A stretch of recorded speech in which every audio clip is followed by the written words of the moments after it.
been joined by Houston coach Tom Herman. The Cougars begin the season Saturday in the Advocare Texas kickoff at NRG Stadium in Houston. Cougars will face Oklahoma at noon Eastern Time, 11 a.m. Central Time. The game will be televised on ABC. Coach, thanks for joining us on the call this morning. If you could take a minute to tell us how your preseason preparations have gone, especially as you begin to open the season Saturday against Oklahoma, please. They've gone well. You know, we pride ourselves in how difficult our training camp is, and you know what we push our guys through, and both mentally and physically, and came out on the other side better off because of it.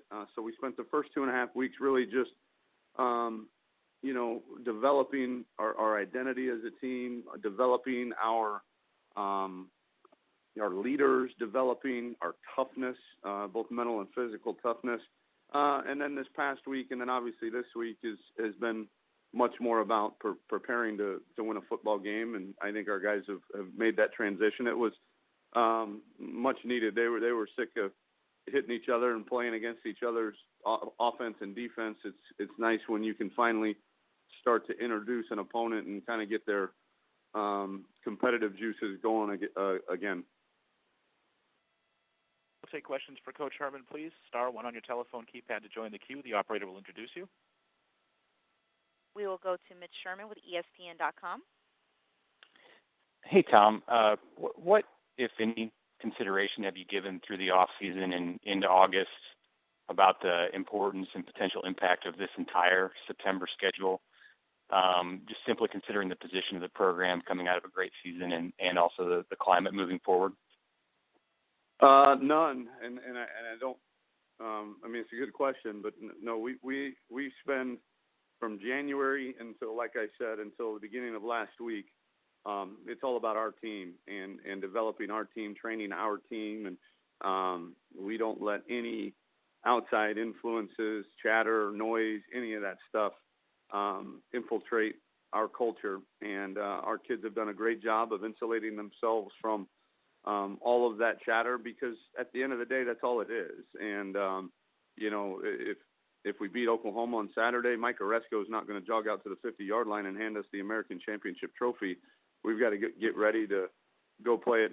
You know, we play Lamar, and then 11 days from that Oklahoma game, we go to Nippert Stadium on a Thursday night, national TV, and where they're 10-1. I believe I read in their last 11 Thursday night games, including some big wins over quote unquote Power 5 schools, and you know they dismantled Miami there last year. So our goal has been and always will be to win the American Conference. And you know, if you do that in today's climate, you're going to go to a New Year's Six bowl game. And so that's pretty reassuring, and that's our realistic, genuine goal. The Oklahoma game is great for the city of Houston. It's great for our fans and alumni, and cool for our kids to get to go play in NRG. But at the end of the day, that one game is certainly not going to make or break or define our season.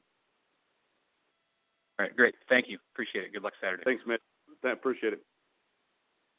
We will now go to Bill Bender with Sporting News.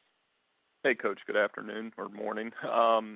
Good afternoon to you, Bill. Yeah, just wondering, you mentioned you guys started that preparation 2.5 weeks ago, and it was much needed. So, you know, was there something in that practice where, you know, things were clicking better? You noticed something different about your team?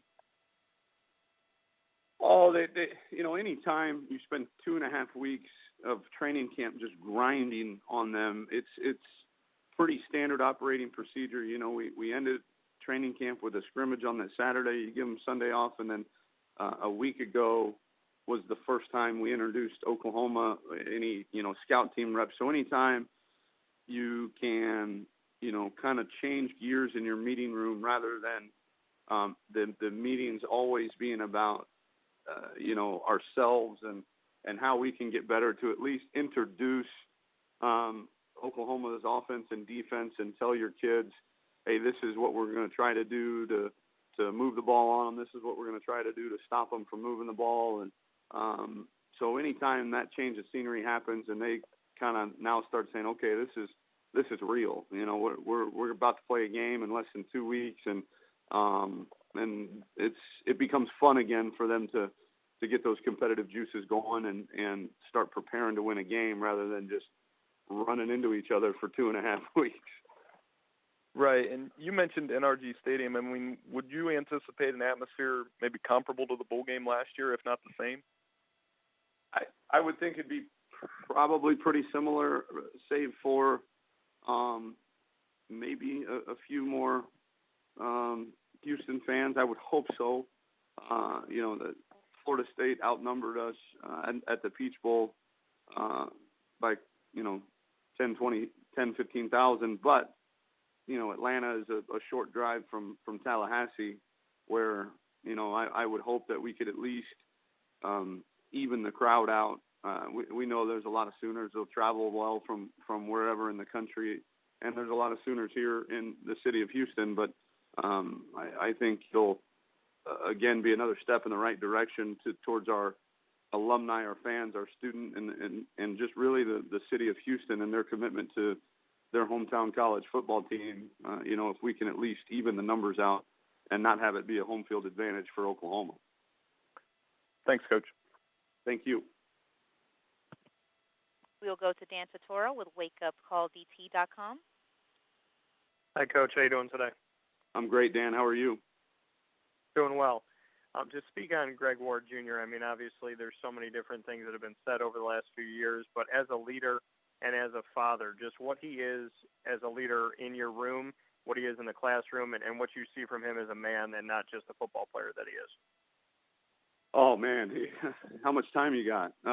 He's a marry your daughter kind of kid. I wish my daughter was a little bit older and I could try to hook them up somehow. But no, he's a great leader. The kids, they like him, but they also respect him. And I think respect is a lot more important when you're trying to lead than just being liked. But he has both. He's got this team. I think we had 108 votes for possible votes for captain. I think he got 106. I kind of want to know who the other two guys that didn't vote him for captain would be. But and then in the classroom, in the community, I mean, the kid, he does everything that you ask of him, and he loves his daughter to death.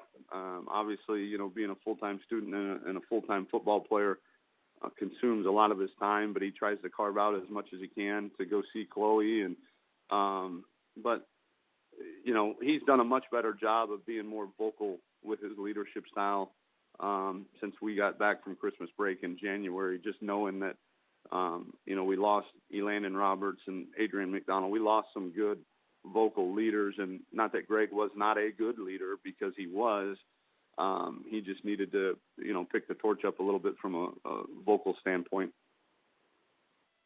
So when you look at him emerging as a vocal leader, how did you see that through the fall come through, and how did the team respond to it? Responded great. They needed that from their quarterback. Just the constant chatter. I think, good or bad. Hey, great play. Great catch chance, or great block.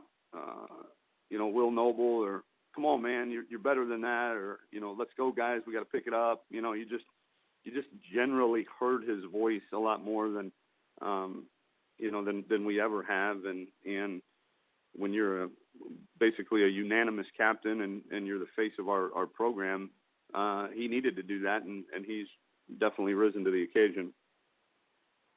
Thanks, Coach. I appreciate it. Thank you.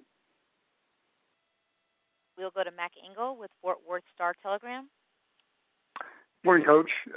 Coach, I know you probably are tired of this subject, but one of the things that always comes about Tom Herman in Houston is your longevity there. What do you tell fans, media, and recruits about this whole idea that, Tom Herman's there, but he's going to be leaving soon? How do you address that constant speculation, Coach? I address it with the truth, that it's a compliment to our program, our staff. This Houston program is not just Tom Herman. It's our assistant coaches, it's our operations people, it's definitely our strength staff. So it's a compliment to be mentioned for things like that, but it's also our fans and everybody needs to know how much Michelle and myself love not only the city of Houston, but the university and the administration. And, we're never going to talk about other jobs other than to say, we're flattered at the compliments, but also, understand that anything that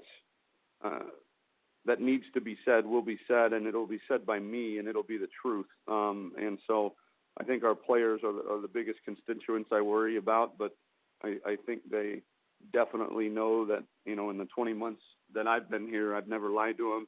I've never, if I said, if they do this, this will happen, and it's happened, or if they don't do this, this will happen, and it's happened. And, so they understand that we're very transparent as a program, and that they don't need to worry until they hear something from my mouth, which hasn't happened yet. Is it a distraction? No, I think it could be if our players didn't trust me. It could be if our staff didn't trust me. But there's a genuine love in our program, and a trust and an honesty and a transparency that I think it's, water off their back, or however that saying goes. I mean, it goes in one ear out the other with our players, because they know if and when there ever comes a time that they're going to hear it from me.